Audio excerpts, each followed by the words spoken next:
Good evening and salutations, my Days of Our Lives fans. Let's start with Lucas and Sammy. So, Lucas comes in the interrogation room and he pretty much just wants to know the whole story from Sammy. Not BS, no, just like, I want to know the whole truth. So, Sammy tells her version. I say her version because, until the end, we never really know. But,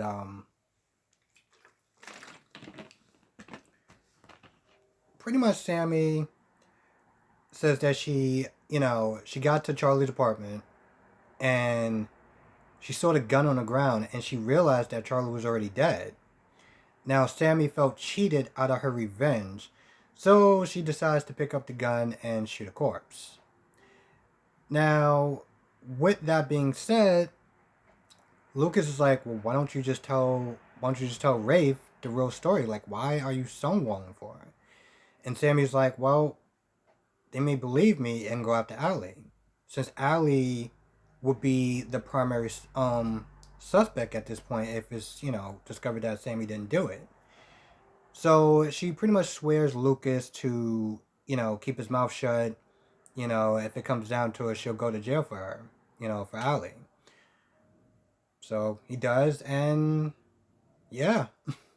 Now listen, I haven't known Sammy that long, and the impression that I got from her when I first saw her on screen, uh, wasn't exactly a big fan. But I give her points because at the end of the day, listen, good or bad, Sammy's gonna sit there and do whatever she can to protect her kids. So I respect that.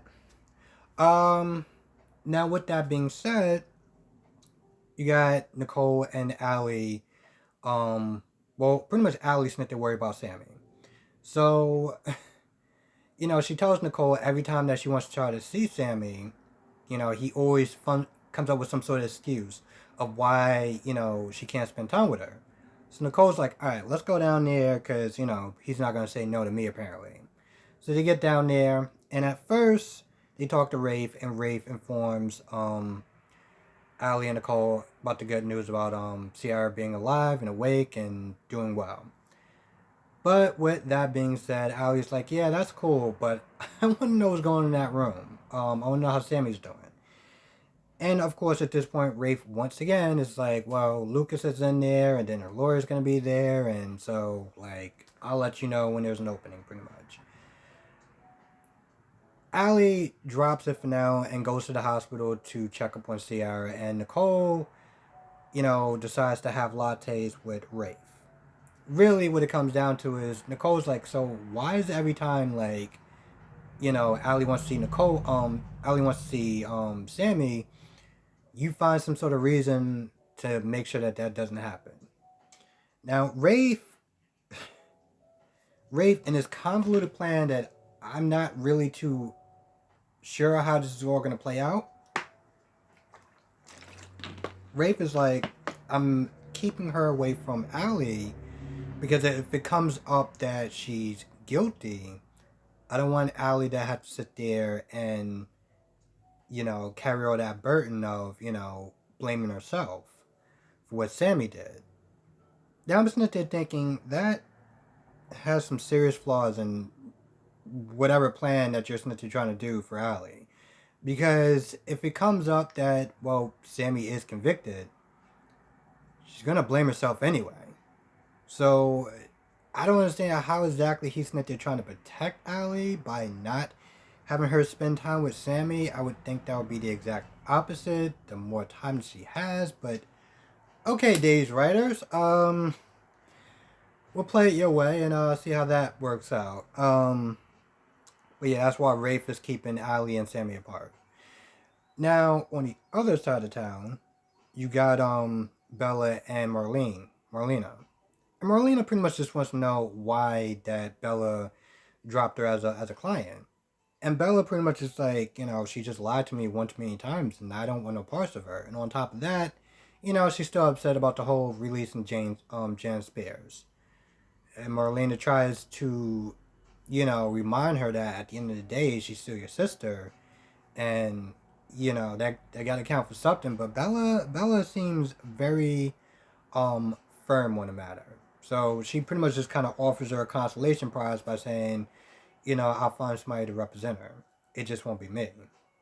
Um, and in some ways, I can't blame her because I feel like Sammy has always done something to Bella.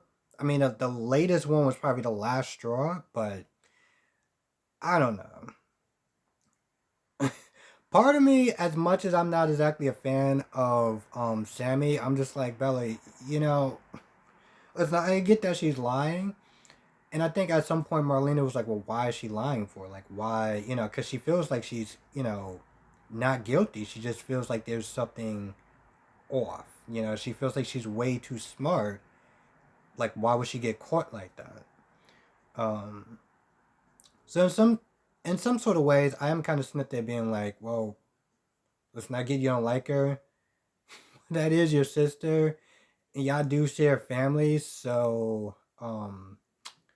as weird as this for me to say, maybe you should probably rethink about, representing your sister. Just just a thought. Now Ben still isn't doing too well from inhaling all the smoke and everything else. And, he's still coughing a lot when he's talking to Claire. I was gonna say Brady. What the hell is her name? Kayla comes in and tells everyone that, she survived surgery. We're just waiting for her to wake up. And when Ben tries to go and see her, he passes out. So Sean winds up talking to her first, and she's Sierra. She remembers everything, and she still has that personality and sense of humor and everything like that. So from Sean's perspective, she's on the up and up. Now Ben did actually have this dream of talking to Sierra, and that's when he passed out. And I'm just like, what was the point of that? Like you dreamed that you talked to her, but you're literally next. Okay, sure, whatever. Um, so eventually Ben does talk to Sierra. Um, and at first he walks into the room, and I guess she's asleep or whatever. So he starts talking to her, and when she wakes up, I don't even know at this point. I literally sat there and just started writing notes, and I'm just like, so they really just did this, didn't they? They got some people that's like some Buffy writers that's working on this show because, and when I say Buffy writers had a tendency of, getting these couples together, making them really happy, and then finding ways to screw them over. Now, apparently, she wakes up, and although she remembers Sean and everything, when she sees Ben, she's like, I know who you are. Get away from me. You're the necktie killer. And I'm just sitting there thinking, the necktie killer? Really? I mean, listen, if that's it is what it is. It just seems kind of a silly name, but I guess it'll just grow on me. But yeah, she doesn't remember Ben like their life now. She just remembers him as a necktie killer. So now she's all freaking out and everything like that. So yeah, for anyone that was like really rooting for Ben and Sierra being back together, well, you didn't exactly get what you wanted. So how does everyone feel about that? I'm just kind of curious because I mean, I don't really do the whole shipping couples and, they're cute together whatever, but I know a lot of people are really looking forward for them to being back together. And then to have them back together, but then to just throw this in there, it's like, what are you guys doing?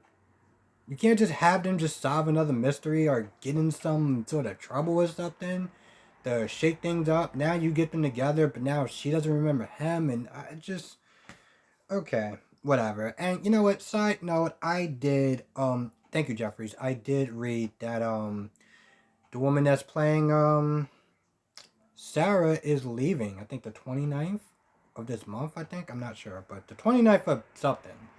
I'm assuming it's this month. But when I read that, I was like, "Are you kidding me?" Now I know there's a lot of people that are Xander and Sarah fans, and of course Sarah has been just acting like the worst hostage in the world at this point. But now, I was reading a little bit as far as like,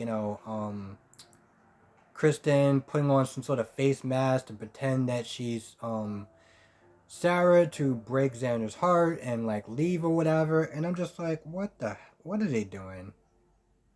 Like, I mean, when I read the article, it didn't sit there and say why she was leaving.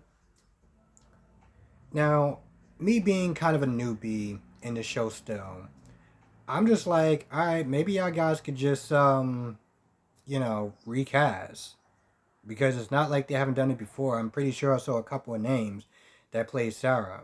So, like, y'all could just recast. But that's just me because I'm not super attached to the actress. I mean, I don't have anything against her. I'm just not like, oh, it has to be her or nothing. It's just like, all right, well, and also I don't know why she's leaving too. I don't know if it was her choice, the studio's choice, or somewhere in between. And yeah, by the way, another side note, I did read Eric and his leaving, like why he left. Man, this guy, this guy kind of didn't pull any punches. He literally was like, I felt like I was an extra in somebody else's story or something like that. I was like, then he was talking about how stuff he was promised to get and like storylines or whatever it may be that he didn't get, but yet they fought to try to like they wanted him to stay, and but they did leave the door open so he can come if if he can come back if he wants. But so I don't know the whole story with Sarah, but when I do get it, I will talk about it. And if somebody gets it before me, please let me know. At some point after after Claire and Allie talk, about Ciara being alive and everything like that and how she missed her and stuff. Because Claire asked Allie straight up, "Did you shoot Charlie?" Now Allie has that look on her face, that surprised look on her face. It's just like you don't know what she's gonna say. I can't read her. Sometimes I just can't read her facial expressions. But yeah, she flat out asked her like, "Yo, did you kill him?" And they don't have an answer for that. So I guess we'll just wait until tomorrow. I think that's about it. More or less, I'm pretty sure that's actually about it. If I miss anything, please write it down in the comment section below. With that being said, I'm gonna go. Thank you so much for watching. Be safe, and I will catch you in the next video.